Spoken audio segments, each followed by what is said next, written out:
खिलौना गाओ तनी अच्छा लगी तो सुनब लोगी। ये हमार घर है, करकेट के घर।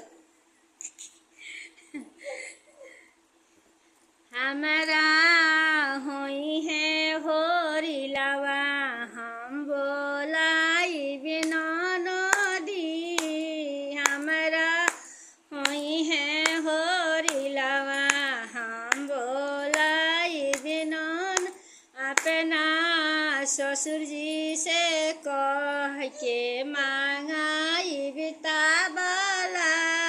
ओही तबला के ताल पर नाचाई बिना नदी। हमरा होई है होरी लवा हम बोलाई बिना अपना सैया जी से कह के मांगाई हारमोनिया। ओही हारमोनिया के ताल पर नाचाई बिना नदी। ओही हारमोनिया के ताल पर नाचाई खुशबू के। ओही हारमोनिया के ताल पर नाचाई बिना नदी।